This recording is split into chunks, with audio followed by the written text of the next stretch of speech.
Hey friends, you'll notice my backdrop is slightly different. I am on the back of our boat. Not a bad place to be, because people are starting to arrive. There's a massive influx of extended family members arriving today. Started yesterday, and somebody's already camping on the beach where I used to do my video post, and I didn't want to disturb them. But this is a pretty beautiful setting too, and it means I'm looking out at the sun across the water as I do the post. I can live with this.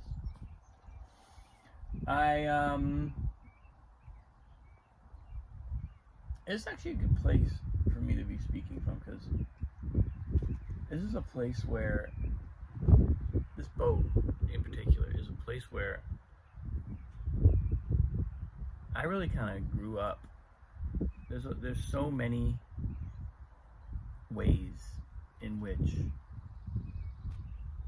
it felt for a number of years like my life revolved around this place as a kiln that was firing my identity. And I that still shows up for me when I come up here. It still feels like, and it continues to happen. I mean, if you heard me over the last few days, you know, I keep being struck by how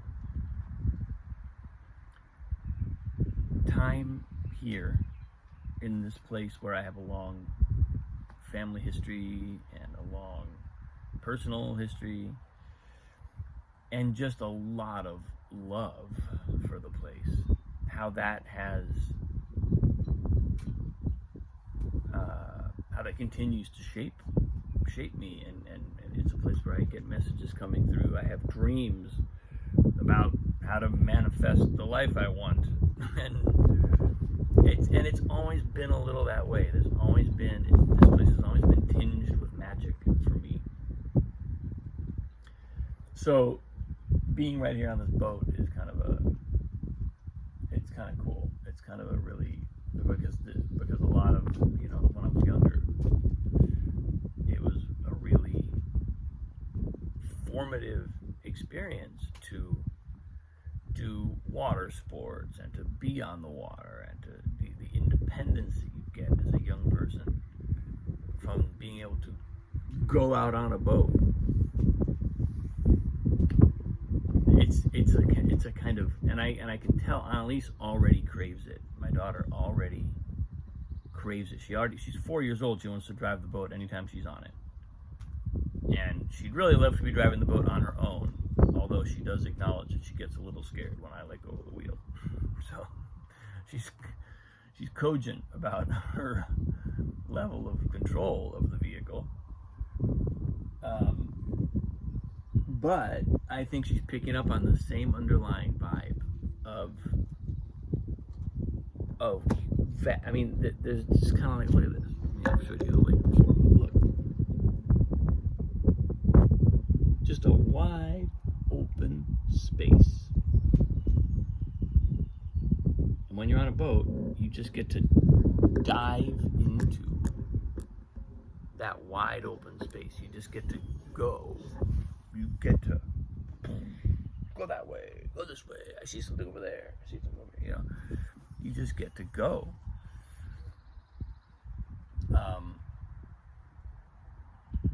And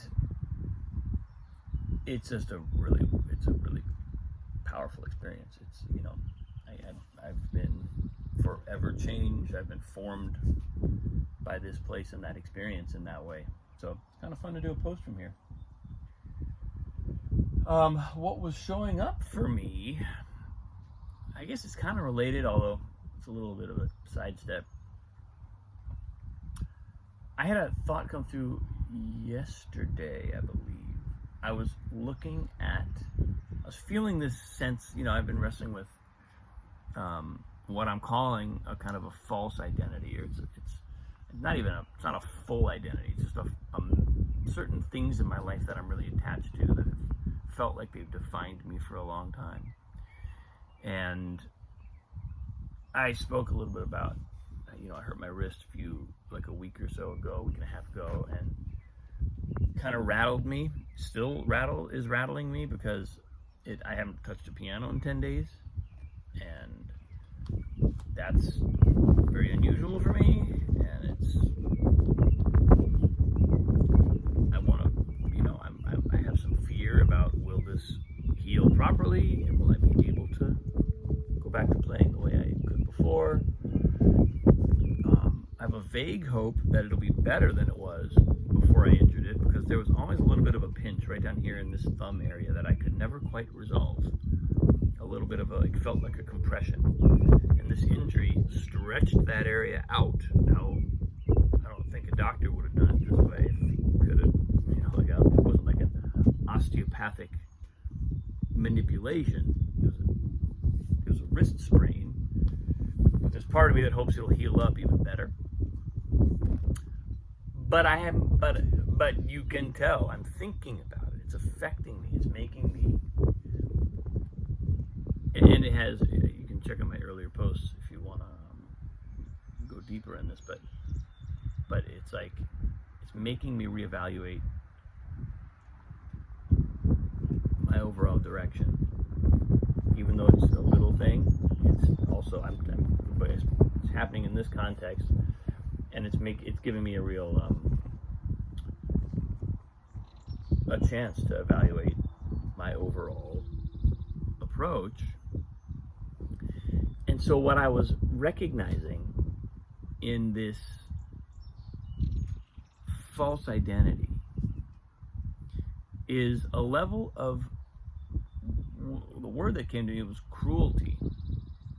There's a level of cruelty inherent in all false identity. And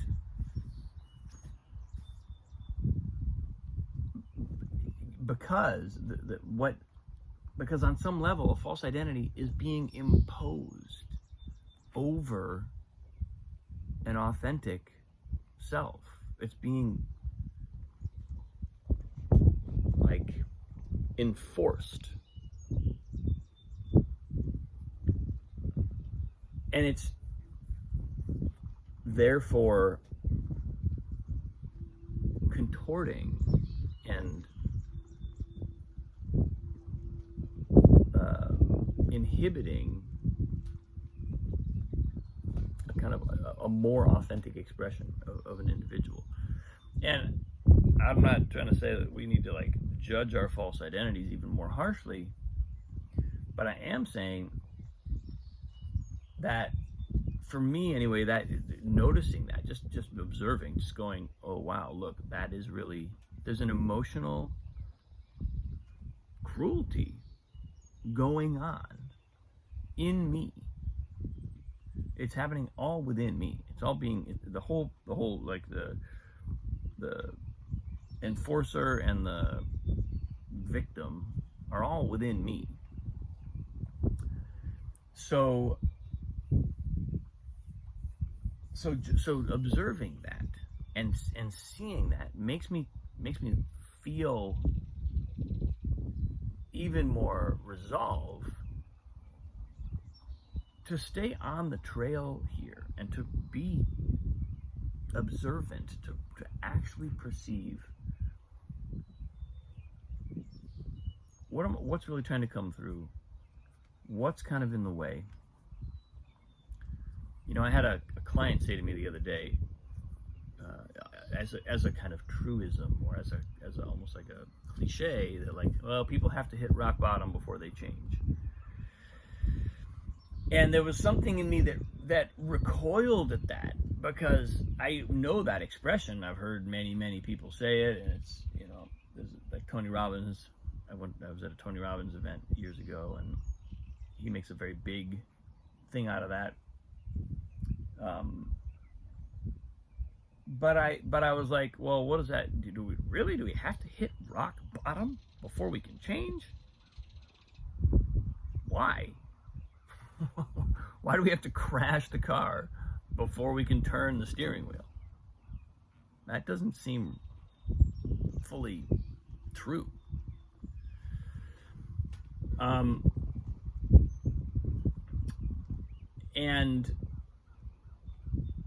But what I do think we need is some level of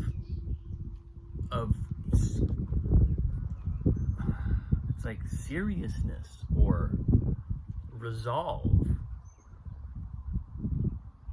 Because there's a part of me when I recognize, okay, there's a layer of cruelty that's happening within me that's enforcing a form of identity, or at least aspects of an identity that aren't really me, but they're there and they're kind of keeping me down. There's another part of me that wants to rebel. There's another part of me that wants to, like an upsurge of, I'm not gonna take it anymore. You're getting a lot of insight into the voices in my head, and they don't actually appear as voices like that. They're these forces, and they do come out in my expression and even in my interactions and relationships. So it's like,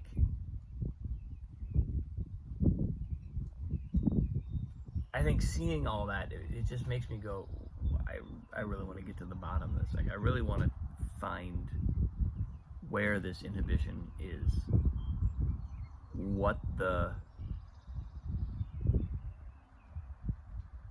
attachment is, or what the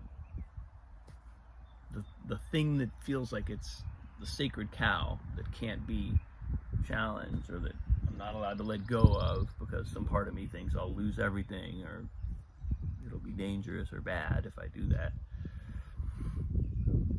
Find that and really work with it, because when I sense a form of cruelty happening within myself, being directed at myself, it's like, that's not good. That's not how I want to live my life.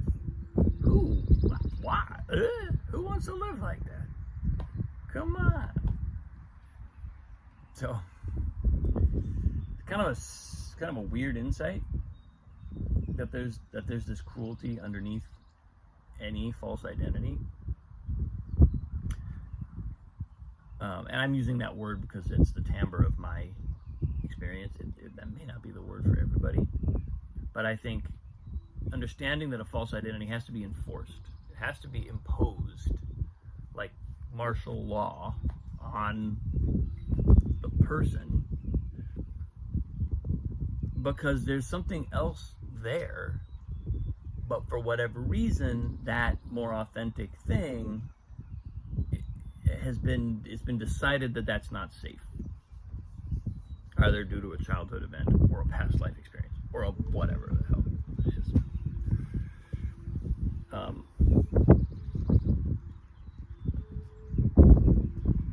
So anyway, I'm coming to a place where I'm appreciating what it, I feel like I'm gradually digging down into this as I go, and it's kind of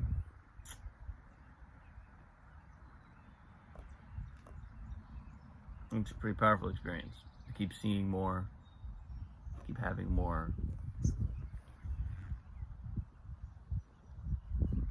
color and detail to the picture.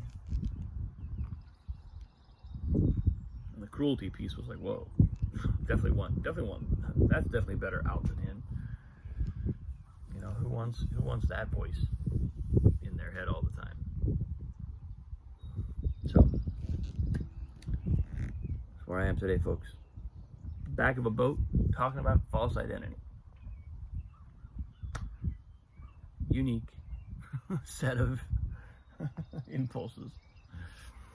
But I appreciate you tuning in. Thank you. Much love.